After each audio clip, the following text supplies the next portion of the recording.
Welcome back. I'm Visage Roulette. Most people see the game, the cards, the strategy, the competition, but behind every mechanic, every world, every moment that players remember for years, there's someone who had to imagine it first. Someone who looked at the blank page and created something we would all call home someday. In today's episode of Side Quests, takes us beyond the players and into the mind behind the game.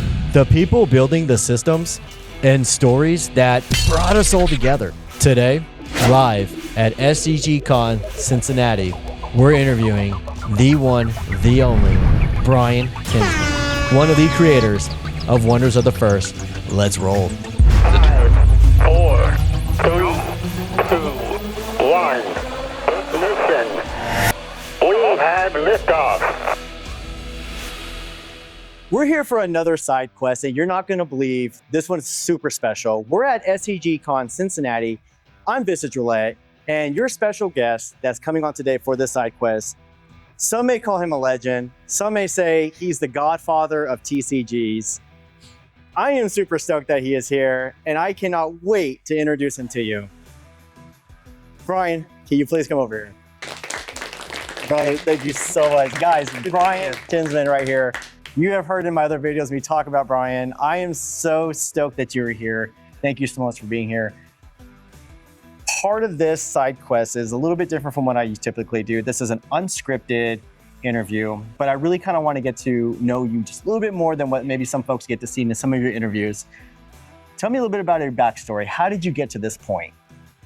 I spent 10 years at Wizards of the Coast doing game design for Magic the Gathering and original Pokémon in 1999, 2000 era for the best era. Neo series, Genesis up through Destiny and many, many other TCGs. And so now here I am all these years later. I got a background in anthropology and economics and business development. So like a lot of that economics knowledge translates through to game design, brings like a really my goodness, unusual perspective on it. Holy cow. We just interviewed, I don't know if you know him, a guy named Gertius. His real name is Garrett. He had a lot to say. That video will be coming out, and he had nothing but great things to say about you. The community has nothing but great things to say about you. Part of that is you've worked on a lot of stuff, but today, what exactly today are you repping today? Today, I'm here for Wonders of the First, which is our latest game that came out last year, and we're on our second set release called Call of the Stones, and it's a very rare that you get to design the type of TCG that you really want to design.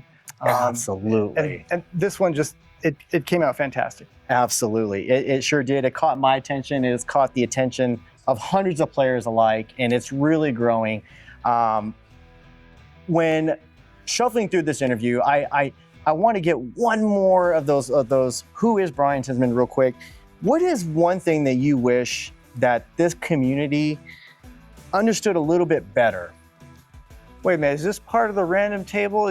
Not yet. This is like the DM is picking the encounters instead of rolling on the Yeah, there we go.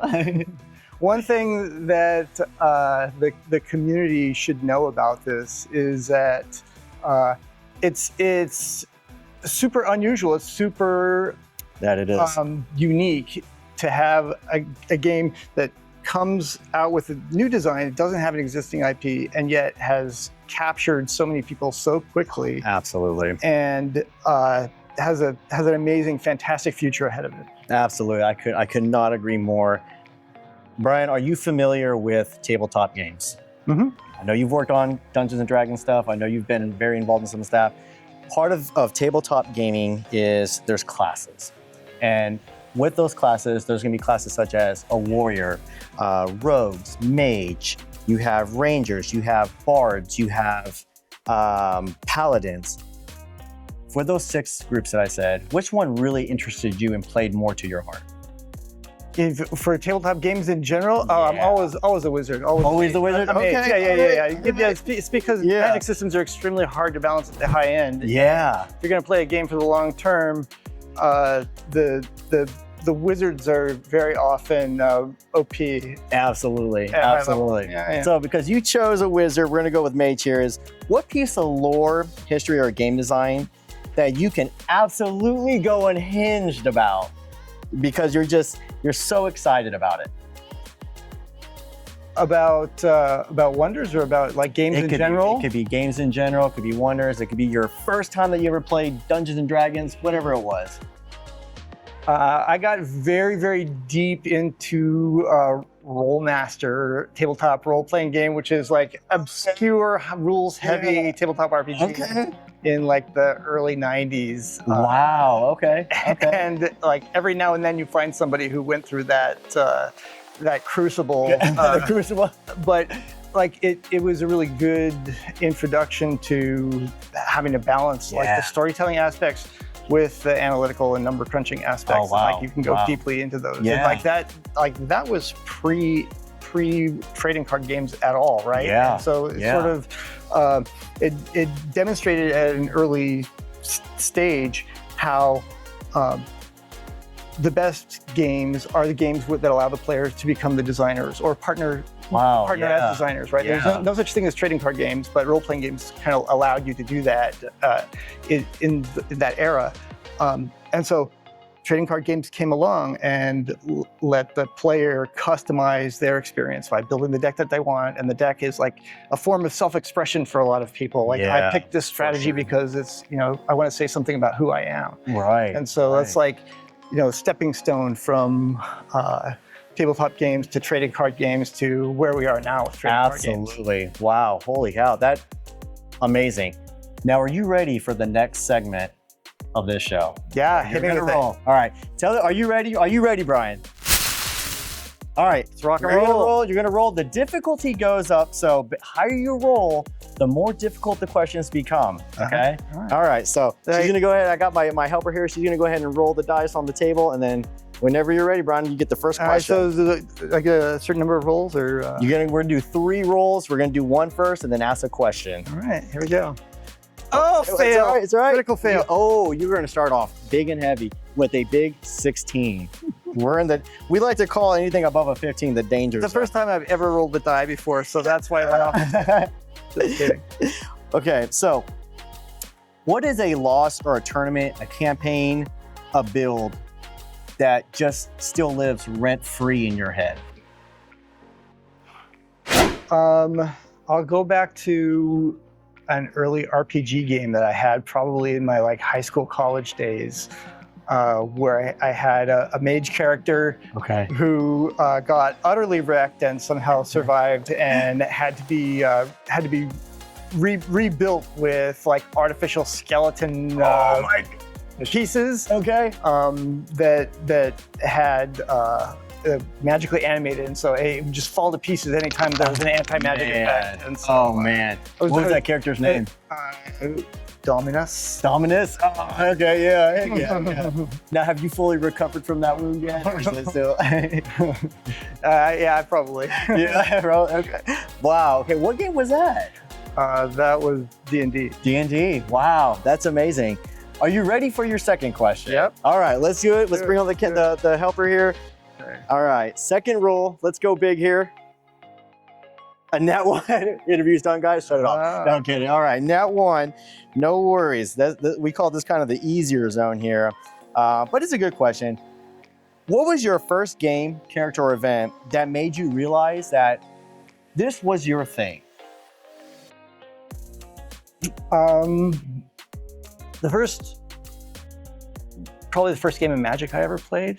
First game of Magic that I ever played was on a date. The first month that I was dating my now wife of 30 years. 30 years. Now. Oh my gosh, brother, that is incredible. Yeah. And we got some sealed decks circa Ice Age. This is probably 95 or something like that. Wow, okay. And she had a fallen angel that she would if it came out, it was just terrifying. Done. Yeah. Game out. But wow. Turned out well. That is amazing.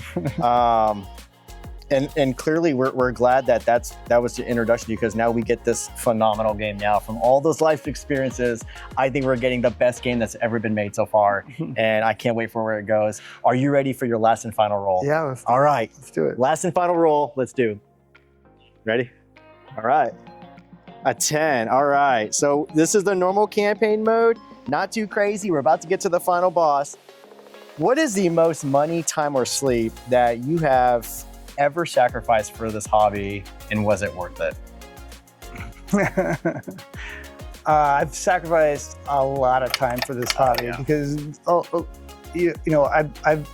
wrote a book called The Game Inventor's Guidebook, and talked to dozens and dozens of like successful game designers in interviews for that. And the thing that kept coming up and again and again is game designers always have a stable of game concepts and ideas running in their heads, running in their minds all the time. And so it's like, you can sit down and spend a few weeks designing a game, but actually you're pulling from time spent for the last 5 years thinking about these different pieces and taking parts of this game and that game together. And so like, that's kind of what happened with Wonders of the First, and like Call of the Stones has a whole bunch of cards in it that were designed even before the game design was finished. Like the concepts for these cards happen, and they're still coming out. And then there's like even more that have, probably going to come out in set 3 and 4 and 5, right? Yeah. So it's like being able to keep track of all that stuff. It's just what your mind does if you have that creative urge and that creative spark. Like,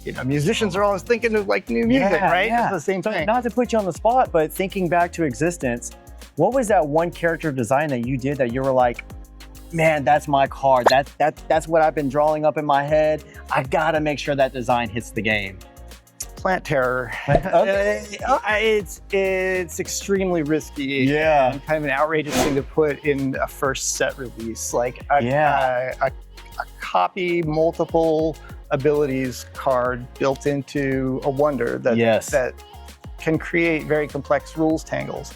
And when you first launch the launch set, like, you haven't had all that much beating on the rules to see if they hold up. So it's like, it's taking a big risk, but we did such fun, crazy things with it that like, okay, we'll take the risk. That is amazing. And it worked out great. That is amazing. It's a little more powerful than I expected. But, good for the players. That is they amazing. figured out how to abuse it. Absolutely. Well, what was the name of your book? Game Inventor's Guidebook. The Game Inventor's Guidebook. I'm going to link that at the bottom. Go out and pick up your question. Go out and pick up your copy of literally a book that you're getting to see that Brian Tinsman talk about right now. I lied. I told you there was only 3 questions. There's actually one more question. And if you're ready, I'm going to have you face the final boss. The final boss? Just to end our side quest, to call it a wrap. Are you ready for the final question? Yeah, I'll give it a shot. All right. You get one message to every person who has ever said gaming was a waste of time. What do you say to that person? You're gonna spend that time doing something, whether you waste it or not. So you might as well do something that allows you to be better off than you were before. And if you spend it playing games, then you're learning, you're having self-expression, you're discovering new worlds. And that is amazing. I think through all of history, we admired the explorers, the Magellans, and people like that, and like the discoverers of today are like the Steven Spielbergers and the George Lucases and the people who are creating new worlds for people to explore. Wow. And when you play a game, you get to explore those new worlds, right? Absolutely, absolutely. And that's what I love about Wonders of the First. I've read the prologue, I read chapter 2. I love it. I can't wait for the 3rd set to come out. I saw the video that you put out not too long ago talking about there's going to be a 3rd set coming out very soon. I'm so stoked. I'm so happy to have gotten this chance with you. Just for a token of just appreciation. It's just a Velcro patch of my channel, Visage Roulette. I get to interview Brian Tinsman. Brian, do you have anything else left for our viewers at home that you want to leave them with as we depart and end our side quest?